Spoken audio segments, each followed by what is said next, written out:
What's going on, guys? My name is Joe. You can find me everywhere online as Tattoo Theist. Today, we're going to be watching a short clip with a little bit of commentary. I don't want to say what the clip is about because early on in the video, if I say it, I feel like the video is going to get tagged. So just hang out for a few minutes. I promise this will not be dreadfully long, but you're going to want to see this because it is bizarre.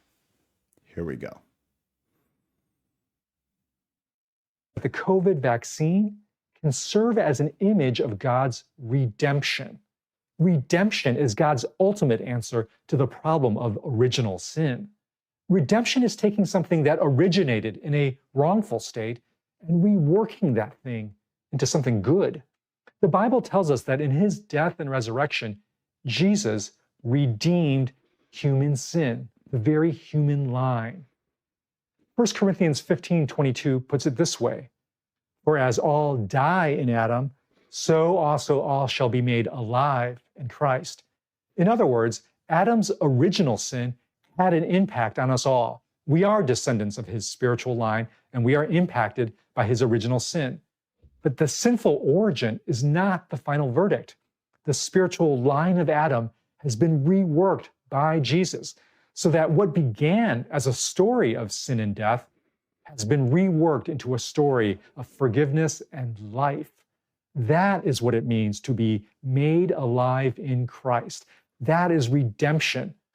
Now, this idea that what began in death could be reworked into life, well, it's hard for the human mind to grasp. This is why we need images of redemption in the world. We need examples that can serve as metaphors of what Jesus accomplished that show us Jesus' redemption, well, it's kind of like that. I propose that the COVID vaccine is an image of redemption. Yes, the vaccine may have a distant origin story in abortion, but that past has been reworked and redeemed into something that saves life. We can point to the vaccine and say, Jesus' redemption is kind of like that.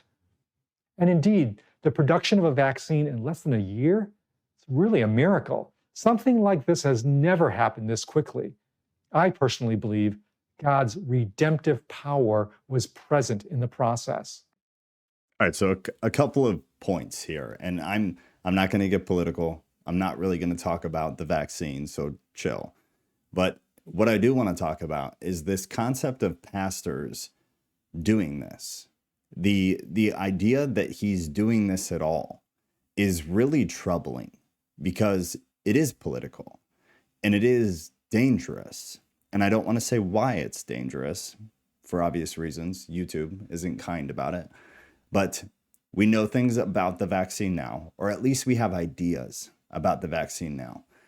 There are things to consider when looking at something like the COVID vaccine. But all of that aside, to have a pastor come on and try to relate something medical that's highly controversial, that many people have very strong feelings about, and try to connect that to the redemptive nature or the redemptive story of Jesus Christ in order to, in my personal opinion, in order to manipulate Christians who don't have, what do I want to say, critical thinking skills or thoughts of their own, to manipulate those people into either feeling guilty or feeling comfortable with something that maybe if they took the time to personally research or speak to a medical professional instead of a pastor on the internet, maybe they would have a different thought about it.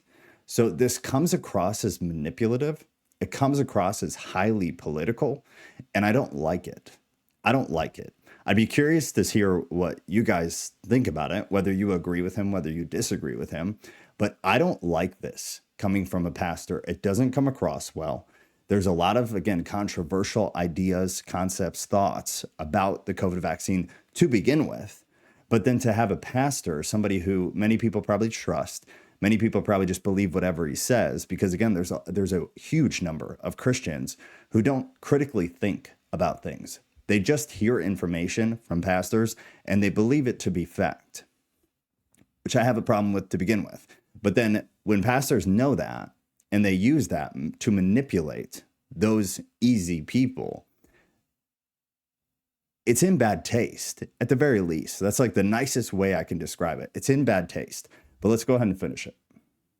So, my invitation to pro life Christians who may distrust the COVID vaccine currently is this: please remember that the Christian story is the story of redemption.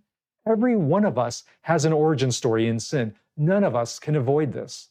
Yet each of us has had our story reworked by Jesus into new life.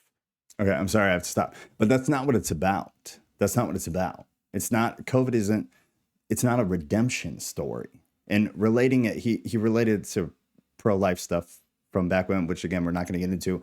But regardless of any of that, that's not the problem. The problem is that, I want to be really, really careful with what I say. The problem is just that him conflating the COVID vaccine and trying to manipulate people into taking it by saying we've all had an origin story. We've all had origins from brokenness and come through redemption. That's not most people's problem with the COVID vaccine. What he's talking about isn't what most people are concerned about or have issue with when it comes to the COVID vaccine. It's other things. It's things that we've seen as a result of potentially the COVID vaccine.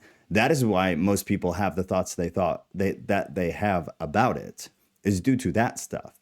It's not because of the origin story of the COVID vaccine. It's because of some of the potential possible outcomes of the COVID vaccine. But I'm going to shut up. Let's finish. That's what it ultimately means to be pro-life.